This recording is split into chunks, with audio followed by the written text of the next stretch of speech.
우리 함께 기도하실 때 회중을 대표해서 김소미 집사님께서 기도하시겠습니다.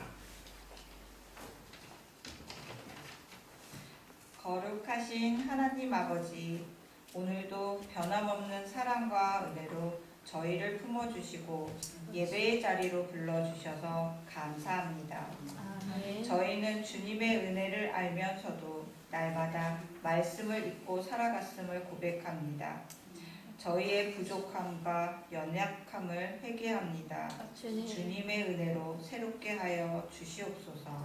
아멘. 은혜의 하나님, 5월 가정의 달을 보내며 다시금 가정의 소중함과 믿음을 되새기며 주님 안에서 서로 사랑하고 섬기며 화목하게 하여 주시옵소서. 아멘. 주님, 다가오는 6월 3일 대통령 선거를 위해 기도드립니다.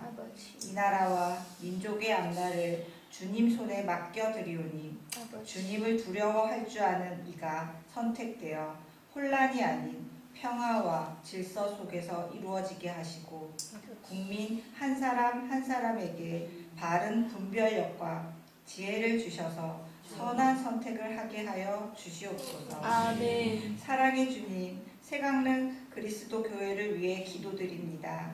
말씀과 기도로 깨어있는 교회 되게 하여 주시옵고 아멘. 주님 뜻 안에서 모든 성도들이 하나 되어 서로를 세워주며 하나님 일에 충성하는 공동체가 되게 하여 주시옵소서. 아멘. 주님, 병상에서 힘들어하는 성모 형제와 그의 가족에게도 치유의 회복을 능력 주시고 새 힘 주셔서 어려움 중에도 감사와 찬양을 잃지 않는 믿음을 허락하여 주시고 모든 성도들이 주님의 도우심을 체험하며 살아가게 하여 주시옵소서. 아멘. 거룩하신 주님, 이 수요 예배 가운데 각자의 심령이 살아나는 시간이 되게 하시고 주님께서 동행하시며 믿음으로 세상을 살아가는 힘을 얻게 하여 주시옵소서. 아멘. 이 모든 말씀을 우리 주 예수 그리스도 이름으로 감사드리며 간절히 기도드립니다. 아멘.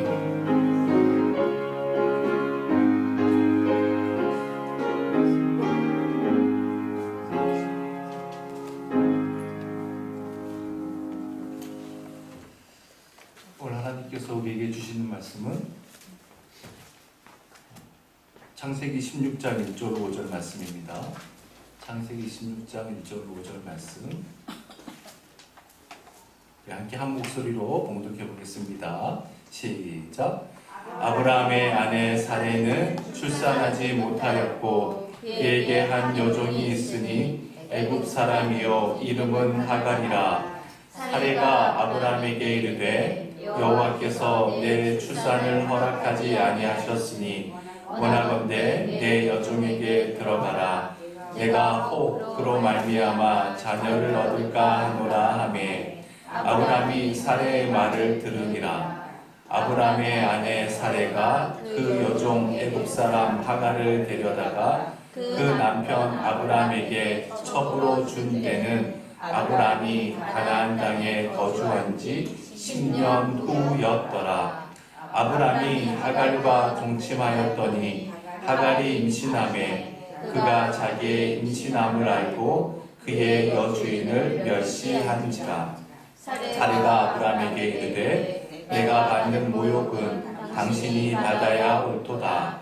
내가 나의 여종을 당신의 품에 두었거늘 그가 자기의 임신함을 알고 나를 멸시하니 당신과 나 사이에 여호와께서 판단하시기를 원하노라. 아멘. 하나님께서 하란에 있는 아브라함에게 말씀하셨습니다. 아브라함아, 이제 너는 내가 지시한 땅으로 가라. 그러면 내가 너로 큰 민족을 이루게 해주겠다. 아브라함은 하나님의 그 약속의 말씀을 믿었습니다. 그리고 하란을 떠나서 하나님께서 지시한 가나안 땅으로 갔습니다. 그런데 세월이 흘러도 하나님께서 자기를 통해 큰 민족을 이루시겠다는 그 약속이 자기 삶 속에 이루어질 조짐이 보이지 않는 거예요. 즉 자기에게 자식이 태어나지 않는 겁니다. 그래서 아브라함은 하나님께 여쭈었습니다. 하나님, 혹시 내 집에서 키운 착하고 충성된 종 집사인 엘리에셀을 양자로 삼아야 되는 것 아니겠습니까? 그것은 아브라함이 하나님의 말씀을 믿지 못했기 때문이 아니라고 했죠. 아브라함은 하나님께서 자신을 통해서 큰 민족을 이루게 해주겠다, 그 말씀 자체는 믿었습니다. 그런데 자기 몸에서 자식이 태어나지 않기 때문에 당시 그 관습상 자식이 없는 경우에는 양자를 들어서 상속해 주는 경우가 있었기에 그 방법을 통해 하나님께서 당신의 뜻을 이루시려고 하는 것은 아닐까라고 생각했던 것이죠. 즉 하나님의 말씀을 믿었기 때문에 그 방법을 하나님께 여쭈어 본 겁니다. 그랬더니 하나님께서 아브라함에게 뭐라고 말씀하세요? 엘리에셀은 너의 상속자가 아니다. 너로 큰 민족을 이루게 해줄 사람은 양자가 아니라 너의 몸에서 태어나는 자식이다. 너의 친자식이다. 그러나 하나님의 그 말씀을 아브라함은 참 믿기가 어려웠습니다. 왜냐하면 아직까지 자식 한 명 없기 때문에 그 모든 얘기가 여전히 황당할 뿐이었던 거예요. 너에게 한 명의 친자식을 반드시 주겠다. 한 가문을 일으키게 해주겠다. 그 정도라면 믿을 것 같은데 여전히 자식 한 명 없음에도 불구하고 내 몸에서 자식이 태어날 것이고 그로 인해서 큰 민족이 생길 것이다. 그 말이 여전히 뜬구름 잡는 소리에 불과했던 것이죠. 그런데 15장 6절 말씀이 뭐라고 증거합니까? 15장 6절 말씀 다 같이 시작. 아브라함이 여호와를 믿으니 여호와께서 이를 그의 의로 여기시고. 아브라함의 현실적인 처지와 상황만을 본다면 하나님의 그 말씀은 도저히 믿을 수 없는 황당무계한 말씀이었습니다. 그러나 아브라함은 그 말씀을 믿었습니다. 그랬더니 하나님께서는 그것을 당신의 의로 여겨주셨던 거예요. 그리고 하나님께서는 아브라함에게 당신 자신을 위해서 희생 제물을 쪼개어서 그 희생 제물을 마주보게 놓으라고 말씀하셨습니다. 15장 17절 말씀 봅시다. 시작. 해가 져서 어두울 때에 연기 나는 화로가 보이며 타는 횃불이 쪼갠 고기 사이로 지나더라. 자, 그날 밤 해가 졌을 때 하나님께서는 타는 횃불의 형상으로 아브라함이 쪼개어서 마주 놓은 그 희생 제물 사이를 지나가셨어요. 옛날 고대 근동지방 사람들은 서로 간에 중요한 계약을 맺을 때 짐승을 반으로 쪼개어서 마주 벌려놓고 그 사이를 계약 당사자들이 함께 걸어간다고 했잖아요. 그렇게 하는 이유는 그 계약에 대해서 쪼개어진 짐승처럼 목숨을 걸고 철저하게 지킬 것을 맹세하는 의식이라고 했습니다.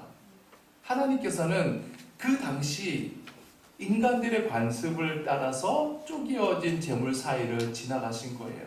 그러면 여러분, 상식적으로 생각하면 하나님께서 아브라함에게 내가 쪼개어진 짐승 사이를 지나가거라. 이제 너는 내 언약을 붙잡고 나만 쫓아서 살겠다고 맹세하면서 지나가거라. 그래야 당연한 거 아니겠어요? 그런데 보십시다. 하나님께서는 당신이 직접, 그것도 한 개가 아니라 홀로 쪼개어진 짐승 사이를 지나가시는 겁니다. 그 의미가 뭐라고 했습니까? 하나님께서는 당신의 이름을 걸고 아브라함에게 맹세하고 있는 것이라고 했죠. 아브라함아, 이제 너와 맺는 이 약속은 반드시 내가 지킬 것이다. 그러므로 내 이름을 걸고 맹세한다. 바꾸어 말하면 아브라함, 너에게 남은 것이 있다면 믿음밖에 없다는 것이죠. 너는 믿기만 하면 된다. 오직 믿음으로만 바르게 살 수 있고 믿음으로만 하나님과 바른 관계를 맺을 수 있고 오직 믿음으로만 방패와 상급 되시는 하나님의 말씀이 성취되는 결실을 얻을 수 있다라는 것을 하나님께서는 그렇게 보여주신 것이죠. 자, 그러면 그 모든 과정을 통해서 아브라함이 하나님의 언약을 굳게 믿었음은 두말할 나위가 없겠죠. 자, 이제 오늘 창세기 16장은 이제 아브라함 아내 사레에 관한 이야기로 시작을 합니다. 16장 1절 말씀이에요. 1절 말씀 같이 읽어봅시다. 시작. 아브라함의 아내 사레는 출산하지 못하였고 그에게 한 여종이 있으니 애굽 사람이요 이름은 하갈이라. 자, 세월이 흘렀지만 아브라함의 아내 사레는 여전히 아이를 갖지 못한 상태라고 했습니다. 그런데 그에게 한 여종이 있었는데 누구예요? 애굽 출신의 하갈이었어요. 여러분, 저를 보세요. 본래 이 아브라함과 사레 부부는 어디에서 온 거예요? 어디에서 하나님의 부르심을 받았죠? 하란에서 부르심을 받았죠.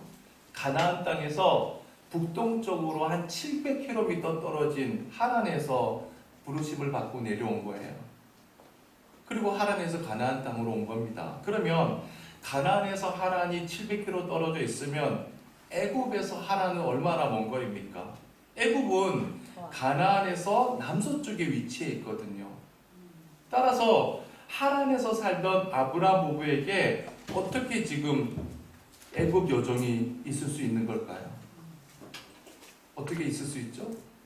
우리는 그 해답을 알고 있죠. 그렇죠. 하나님의 약속을 따라 가나안 땅으로 이주해 왔지만 가나안 원주민의 질시와 핍박으로 아브라함과 그의 식구들은 남방으로 쫓겨가야만 했죠. 그래서 어디까지 내려갔어요? 네게부까지 내려갔죠. 네게부. 근데 네게부는 남쪽을 의미하기도 하지만 가나안 땅 가장 남쪽 지역인 광야 이름이라고 했습니다. 그런데 그곳에서도 아주 혹독한 흉년이 있지 않았습니까? 그래서 아브라함이 잠시 하나님의 약속의 말씀을 잊어버리고 인간적인 방법으로 그 지켜야 할 가나안 땅을 떠나서 어디로 가요? 애굽으로 가잖아요. 상대적으로 풍요로운 애굽 땅으로 넘어가지 않습니까? 그런데 애굽 땅으로 가면서 공연히 아브라함 마음속에 불안한 마음이 드는 거예요. 자신의 아내 사레가 너무나도 이쁜데 아름다운데 애굽으로 가면 애굽 사람들이 분명히 자기 아내를 빼앗기 위해서 자신을 죽일 것이라고 지레 겁을 먹은 겁니다. 그래서 자기 아내를 누이라고 속이잖아요. 그 말을 그대로 믿은 애굽 사람들이 그 사레의 미모를 바로 왕에게 이야기하고 바로는 아브라함의 아내 사레를 자기의 후궁으로 맞아들이지 않습니까? 그래서 바로가 어떻게 해요? 창세기 12장 16절 말씀 시작. 이에 바로가 다시 시작. 이에 바로가 아브라함을 후대함으로 양과 소와 노비와 암수 나귀와 낙타를 얻었더라. 자, 애굽 왕 바로 입장에서 보면 사레를 자기 후궁으로 맞이했으니까 바로 왕의 입장에서 보면 후궁이 될 사레의 오빠 아브라함은 자기 처남이 되는 거잖아요. 그래서 이를테면 결혼식 폐물로 아브라함에게 여러 물건과 사람을 보냈는데 뭘 보내요? 양과 소와 노비와 암수, 나귀, 낙타 온갖 가축과 노비를 함께 보낸 겁니다. 그러니까 이때 함께 보낸 노비 가운데 누가 있었다는 거예요? 애굽의 여종들이 함께 섞여 있었고 그 애굽의 여종 한가운데 하갈이 있었음을 우리가 알게 되죠. 2절 말씀 봅시다. 2절 사레가 아브라함에게 이르되 자 보세요. 지금 아내가 남편에게 말하는 겁니다. 여호와께서 내 출산을 허락하지 아니하셨으니 여보 하나님께서 내게 출산을 허락하지 않으셨어. 그러니까 지금 사레는 여태까지 아이를 낳지 못한 것이죠. 근데 잘 보세요. 사레가 지금 뭐라고 얘기해요? 과거형으로 이야기하는 겁니다. 하나님께서는 내가 출산하는 것, 아이 낳는 것 허락하지 않으셨다는 거예요. 이제 난 끝났다는 것이죠. 사례는 지금 속단하고 있는 겁니다. 자, 하나님께서 나에게 아이를 잉태하는 것을 허락하지 않으셨다라고 스스로 결론을 내려버리고 속단하면 남는 거 뭐겠어요? 그 다음에 남는 것은 인간적인 방법밖에 없어요. 그래서 사례가 뭐라고 이야기합니까? 원하건대 내 여종에게 들어가라. 내가 혹 그로 말미암아 자녀를 얻을까 하노라. 아멘. 여기서 내 여종은 누구예요? 하갈이죠. 여보, 우리가 애굽에서 데리고 온 하갈이라는 그 여자애 있잖아. 그 아이와 잠자리를 하십시오. 그러면 하갈을 통해서 자녀를 얻을 수 있을 것 같습니다. 여러분, 왜 이런 말을 하는 걸까요? 이 당시에 사회 관습으로는 여자에게 딸린 여종은 누구의 소유예요? 주인의 소유예요. 그러면 그 여종이 자식을 낳으면 그 자식도 누구의 소유가 되는 거예요? 주인의 소유가 되는 겁니다. 그러니까 비록 나는 자식을 낳지 못하지만 당신이 내 여종과 동침해서 자식을 낳으면 그 자식이 결국 내 자식이 될 것 아니냐. 그렇게 지금 남편에게 제의를 하는 것이죠. 여러분 잘 보세요. 아브라함과 사레의 차이가 뭘까요? 뒤에 가서 다시 또 말씀드리겠습니다만 이 사레가 하나님의 말씀을 믿지 않았기 때문일까요? 아예 불신했기 때문일까요? 아니에요. 사레는 아브라함의 아내잖아요. 남편 아브라함과 함께 하란에서 남편을 따라서 가나안으로 갈 때 왜 함께 따라 나선 거예요? 하나님께서 남편에게 하신 언약을 믿었기 때문에 함께 가나안 땅까지 온 거 아닙니까? 즉 하나님께서 내 남편에게 큰 민족을 이루게 해줄 것이요, 자식이 티끌처럼 많아질 것이요, 또한 후손들이 하늘의 별처럼 많아질 것임을 사례도 다 알아요. 믿어 의심치 않습니다. 그런데 문제는 자기에게는 하나님께서 출산을 허락하지 않으셨다라고 속단을 하고 있는 겁니다. 그러면 생각해 보세요. 내 남편의 몸을 통해서 씨가 이 땅에 잉태될 수 있는 길이라는 게 뭐겠어요? 사례의 생각으로 볼 때는 남편에게 이를테면 첩, 즉 씨바지를 넣어주는 것밖에 없잖아요. 인간적인 방법으로 행할 것밖에 없는 거예요. 여러분 보세요. 남편이 아내로서 자기 남편에게 씨바지를 주어서라도 남편에게서 씨가 나오게 해서 하나님의 뜻이 이루어지게 하겠다. 생각해 보면 참 얼마나 가혹한 생각입니까? 그렇잖아요. 이 쉬운 결정 아니잖아요. 남편을 생각하는 그 마음 정말 대단하죠. 그러니까 보세요. 사례 역시도 하나님에 대한 불신이 아니라 남편에 대한 하나님의 약속의 말씀은 믿긴 믿는 거예요. 그런데 문제는 자기식으로 믿는 겁니다. 그러면 사례와 아브라함의 가장 큰 차이는 뭘까요? 여기서 아브라함도 하나님께서 이 큰 민족을 이루시겠다는 약속을 믿지만 자기 몸에서 자식이 태어나지 않으니까 혹 우리 집에 있는 엘리에스를 양자로 삼아서 하나님의 뜻을 이루게 해야 되는 것 아닌가? 생각만 한 것이 아니라 그 생각을 하나님께 여쭤봤잖아요. 하나님께 물었습니다. 그런데 사례는 지금 하나님께 물어요? 아니에요. 그냥 혼자 속단하고 있는 겁니다. 이 상황에서는 내 남편에게 씨바지를 주는 것이 맞아 라고 자기 스스로 판단하고 속단했던 것이죠. 자, 우리 2절 말씀 함께 다시 한번 읽어볼까요? 2절 다 같이 읽습니다. 시작. 사레가 아브라함에게 이르되 여호와께서 내 출산을 허락하지 아니하셨으니 원하건대 내 여종에게 들어가라. 내가 혹 그로 말미암아 자녀를 얻을까 하노라 하매 아브라함이 사라의 말을 들으니라. 자, 아브라함은 사라의 그 제의에 의의를 제기하지 않아요. 아브라함으로서 노할 이유가 없는 겁니다. 이런 의미에서 아브라함은 그 아내가 고마운 거예요. 왜냐하면 당시의 그 관습상 씨바지를 통해서 내 몸에서 태어날 자식이라는 그 하나님의 언약이 오히려 이루어진다라고 생각할 수 있는 겁니다. 어찌됐든 아브라함을 통해서 태어날 자식 아닙니까? 그러니까 아브라함 역시도 하나님을 믿음에도 불구하고 아내가 결정한 것에 대해서 의의를 제기하지 않는 것이죠.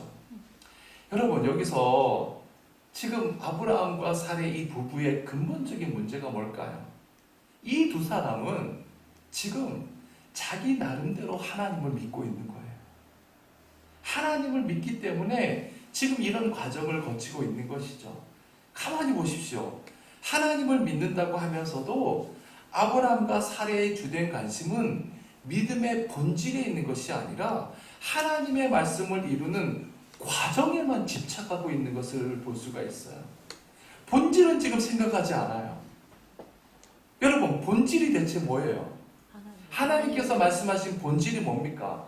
아브라함에게 너로 큰 민족을 이루게 하는데 양자를 입양해서 큰 민족을 이루는 게 아니라 너의 몸에서 태어난 너의 친자식을 통해서 큰 민족을 이루겠다는 거 아닙니까? 그러면 너의 몸은 누구의 몸을 얘기하는 거예요? 아브라함의 몸, 혼자만의 몸이 아니잖아요. 그런데 사레는 그렇게 생각한 거예요. 또한 사레의 말을 듣고 아브라함도 적극적으로 그냥 동조한 겁니다. 그런데 하나님께서는 그렇게 생각하시나요? 아니라는 거예요. 여러분, 태초에 하나님께서 아담을 먼저 만드시고 아담의 그 갈빗대로 여자를 만드시잖아요. 그리고 뭐라고 말씀하세요? 창세기 2장 24절 말씀입니다. 시작. 이러므로 남자가 부모를 떠나 그의 아내와 합하여 둘이 한 몸을 이룰지로다. 둘이 한 몸을 이룰지로다. 둘은 한 몸이라는 거예요.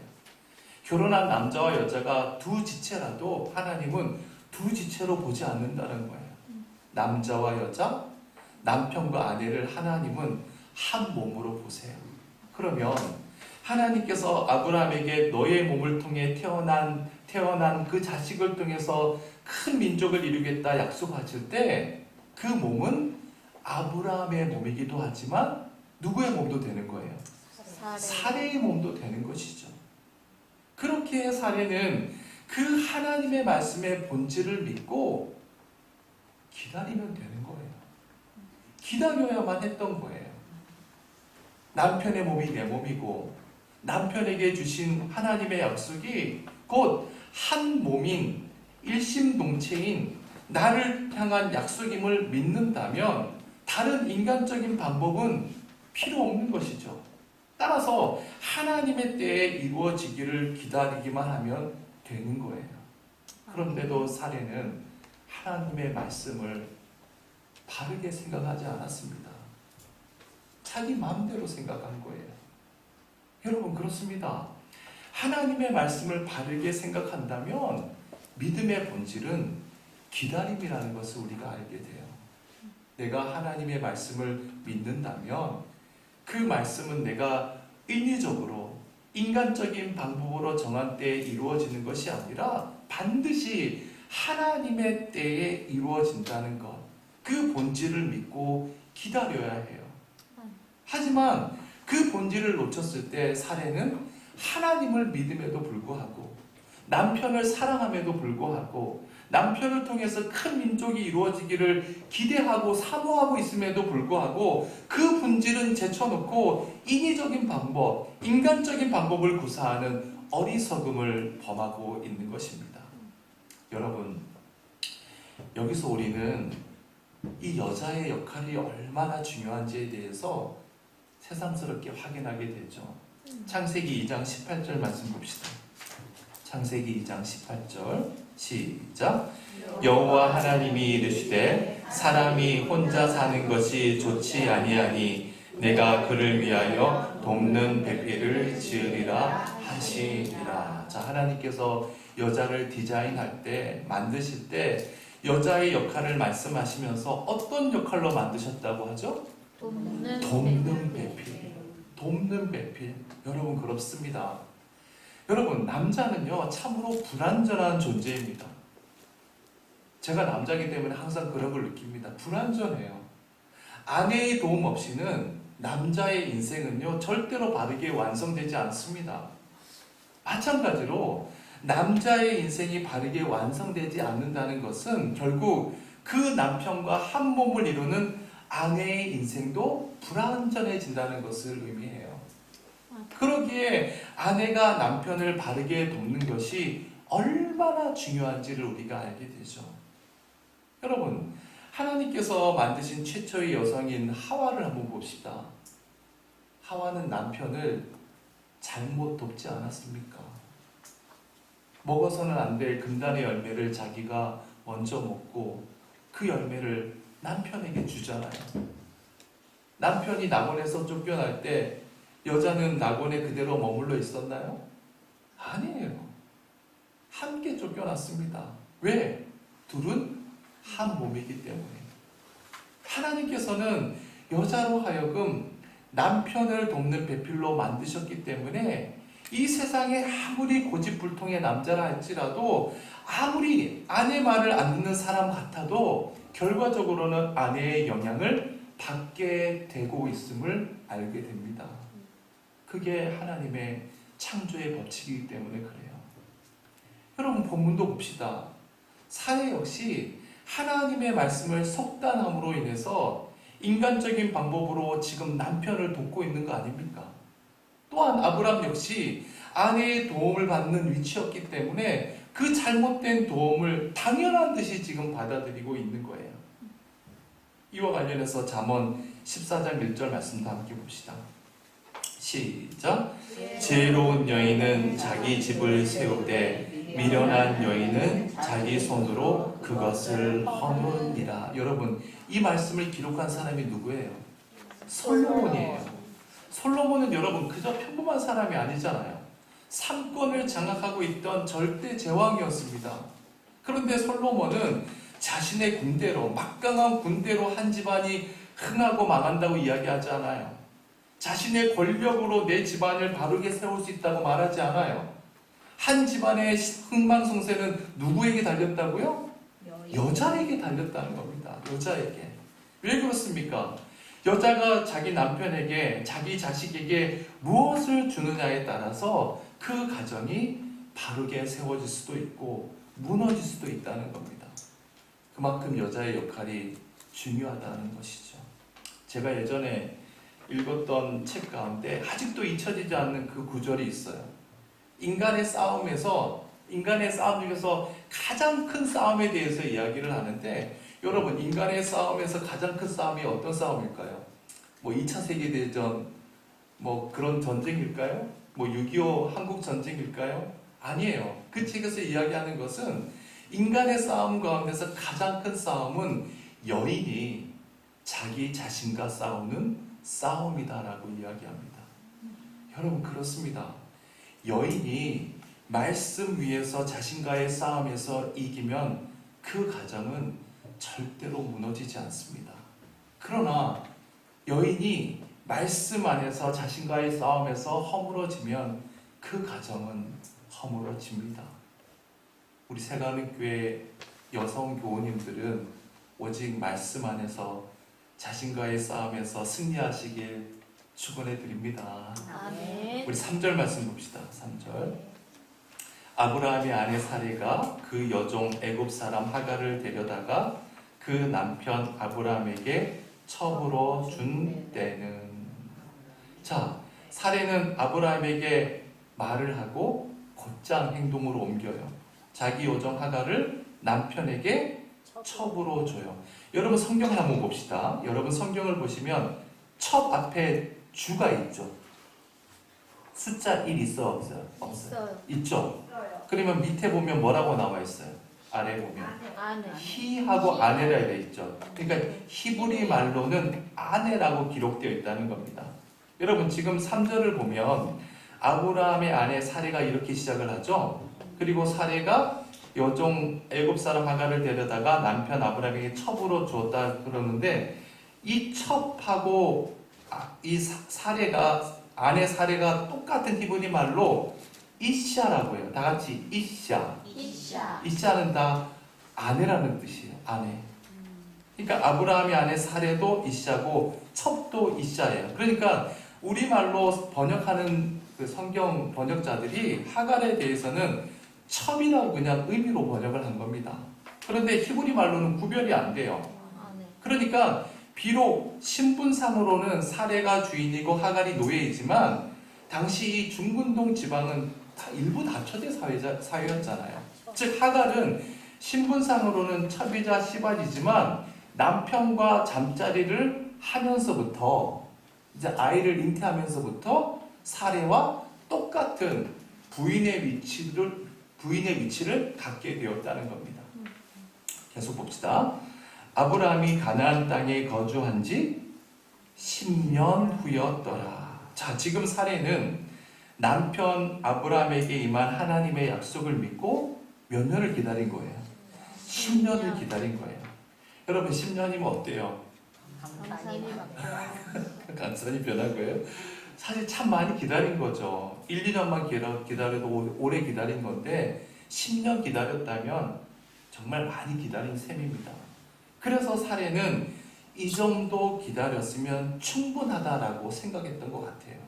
내가 더 이상 뭘 어떻게 기다리려.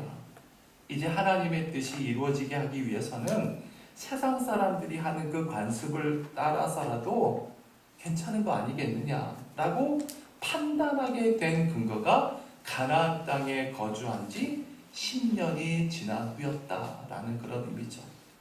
근데 여러분 보세요. 실제로 하나님께서 아브라함과 사레 그들의 몸을 통해서 자식을 주시겠다는 그 약속은 언제 이루어집니까? 이때로부터 15년이 지나서야 이루어지잖아요. 그러니까 힘들어도 사례는 조금 더 기다려야만 했던 것이죠. 여러분 잊지 마십시다. 하나님의 약속이 이루어지는 때를, 그 때를 절대로 우리 스스로가 속단해서는 안 됩니다. 하나님의 때를 속단하면 그때부터는 본질을 상실하게 돼요. 왜냐하면 하나님의 때를 믿지 못하고 그 때를 우리 스스로 결정하려고 하면 그때부터는 계속해서 인간적인 수단과 방법을 강구하지 않을 수 없기 때문입니다. 결국 사례는 10년이라는 그 세월을 기다렸음에도 불구하고 더 이상 기다리는 것이 믿음인지를 받아들이지 못함으로 인해서 잘못된 수단을 강구하게 되는 것이죠. 4절 말씀 시작. 아브라함이 하갈과 동침하였더니 하갈이 임신하매 그가 자기의 임신함을 알고 그의 여주인을 멸시한지라. 여러분 인간이 얼마나 간사해요. 자신의 상황이 바뀌니까 자신의 위치를 지금 망각하고 있는 겁니다. 보세요. 어제까지는 분명히 사레가 하갈의 주인이에요. 하늘만큼 높은 주인입니다. 그런데 그 주인의 남편과 동침을 하고 그 남자의 자식을 갖다 보니까 주인 사레가 우습게 보이는 겁니다. 여기서 이 멸시하다라고 하는 말이 히브리 말로 카랄이라고 하는 뜻인데 낮추어 봤다는 거예요. 그냥 우습게 봤다는 겁니다. 여러분 당연하지 않겠어요? 그 남자의 부인의 자리가 자기가 올라가서 자식까지 가졌는데 자식을 갖지 못한 그 본처가 얼마나 우습게 보이겠습니까? 그런데 여러분 생각해 봅시다. 냉정하게 생각해 봐요. 이 모든 것은 누가 자초한 거예요? 사례죠. 예. 자, 5절 말씀 봅시다. 5절 시작. 사레가 아브라함에게 이르되 내가 받는 모욕은 당신이 받아야 옳도다. 내가 나의 여종을 당신의 품에 두었거늘 그가 자기의 임신함을 알고 나를 멸시하니 당신과 나 사이에 여호와께서 판단하시기를 원하노라. 여러분, 참 이상하지 않습니까? 사레가 왜 남편 아브라함에게 자기 여종 하갈을 시바지로 주려고 했죠? 자기 나름대로의 믿음이 있었잖아요. 그 믿음 때문이잖아요. 하나님께서 자신에게는 출산을 허락하지 않으셨으니 그 당시의 관습에 따라서 이 첩이라도 줘야 남편의 몸을 통해 자손이 별처럼 많아질 것이라는 그 하나님의 뜻이 이루어지지 않겠느냐 라고 자기 나름대로 판단하고 믿고 시바지를 준 거 아닙니까? 그러면 그것이 하나님의 뜻이라고 사례가 확신했다면 어떻게 해야 돼요? 그 시바지가 하갈이 아이를 갖고 난 뒤에 설령 자기를 업신여긴다 해도 속상해도 참아야죠. 그냥 삭혀야죠. 왜? 그것이 하나님의 뜻이라고 믿고 행한 일 아닙니까? 그런데 분명히 그것을 하나님의 뜻이라고 행하긴 했는데 자기를 쳐다보는 그 하갈의 눈빛이 달라지니까 자기를 멸시하는 그 하갈을 보자 사례는 참을 수가 없는 거예요. 그래서 남편을 원망하고 모든 책임을 남편에게 전가하고 자기의 그 분노에 못 이겨서 급기야 지금 보세요. 하나님의 이름까지 망령되게 끌어들이고 있는 거예요. 보세요. 여호와께서 판단하시기를 원하노라. 하나님까지 끌어들이는 겁니다. 여러분, 오늘 본 말씀이 우리에게 주는 교훈이 뭘까요? 우리가 참되고 바른 믿음으로 행하는 일은 어떠한 상황 속에서도 그것은 반드시 믿음으로 연결이 된다는 겁니다. 그러나 믿음이라는 명분하에 인간적인 수단과 방법을 쓰다 보면 그때는 믿음과는 전혀 무관하게 전개된다는 것을 우리가 알게 되죠. 뿐만 아니라 믿음이라는 명분하에 인간적인 방법을 강구할 때마다 그 인간적인 문제가 어떻게 돼요? 꼬리에 꼬리를 물고 이어진다는 거예요. 그럼 보십시다. 인간적인 방법으로 여종인 하갈을 남편에게 첩으로 줬는데 그 하갈이 임신하고 나자 자기를 보는 눈빛이 달라지니까 사례는 기분 나빠서 견딜 수가 없어요. 그러자 남편을 원망해요. 책임을 전가해요. 그리고 하나님의 이름까지 망령되이 끌어들이고 있습니다. 여러분, 그렇습니다. 우리가 참된 믿음과 인간적인 방법을 바르게 구분하지 않으면 믿음의 이름으로 행하는 모든 일들이 이처럼 예기치 않은 인간적인 문제로 확대되고 재생산될 수밖에 없다는 것을 잊어서는 안 됩니다. 사랑하는 여러분, 우리 모두 하나님 앞에서 조급해하지 마십시다. 하나님의 말씀의 본질에 충실하는 저와 여러분 다 되십시다. 하나님께서 우리와 맺은 약속은 하나님의 때에 반드시 성취된다는 사실을 믿고 기다릴 줄 아는 믿음의 성도들 다 되시길 주님의 이름으로 축원해 드립니다. 기도합시다. 하나님, 사례는 남편과 함께 가나안 땅에 온 지 10년 동안 자식이 없자 당시의 관습을 쫓아 자신의 여종인 하갈을 통해 자식을 낳고자 했습니다. 그러나 그 방법은 믿음이라는 명분이었고 하나님께서 원하시는 본질이 아님을 우리가 깨닫게 됩니다. 주님, 우리도 본문 속의 사례처럼 믿음이라는 명분하에 인간적인 방법으로 하나님의 일을 그르칠 때가 참 많았음을 고백합니다. 그래서 인간적인 방법으로 해결하려고 할 때마다 그 끝은 서로에게 깊은 상처만을 남길 때가 많았습니다. 주님, 우리 모두에게 하나님 앞에서 기다리는 믿음의 자세를 허락하여 주옵소서. 어떠한 경우에도 조급해하지 말고 하나님의 약속은 하나님의 때에 하나님의 방법으로 반드시 성취된다는 사실을 잊지 않도록 인도하여 주옵소서. 예수님의 이름으로 기도드립니다. 아멘. 우리 546장 함께 찬양드리겠습니다.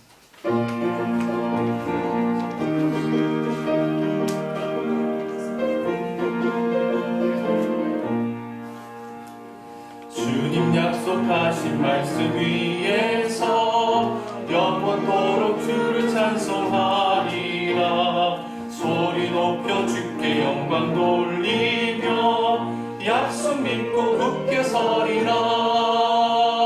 굳게 서리 영원하신 말씀 위에 굳게 서리. 굳게 서리 그 말씀 위에 굳게 서리라. 주님 약속하신 말씀 위에서 세상 염려 내게 엄습할 때에 용감하게 힘써 싸워 이기며 약속 믿고 굳게 서리라. 굳게 서리 영원하신 말씀 위에 굳게 서리. 굳게 서리 그 말씀 위에 굳게 서리라. 주님 약속하신 말씀 위에서 영원하신 주의 사랑이 믿고 성령으로 힘써 싸워 이기며 약속 믿고 굳게 서리라. 굳게 서리 영원하신 말씀 위에 굳게 서리. 굳게 서리 그 말씀 위에 굳게 서리라. 주님 약속하신 말씀 위에서 성령 인도하는 대로 행하며 주님 품에 항상 안지워 얻으며 약속 믿고 굳게 서리라. 굳게 서리 영원하신 말씀 위에 굳게 서리. 굳게 서리 그 말씀 위에 굳게 서리라. 하늘에 계신 우리 아버지여, 이름이 거룩히 여김을 받으시오며 나라의 마옵시며 뜻이 하늘에서 이룬 것 같이 땅에서도 이루어지이다. 오늘날 우리에게 일용할 양식을 주옵시고 우리가 우리에게 죄 지은 자를 사하여 준 것 같이 우리 죄를 사하여 주옵시고 우리를 시험에 들게 하지 마옵시고 다만 악에서 구하옵소서. 내게 나라와 권세와 영광이 아버지께 영원히 있사옵나이다. 아멘.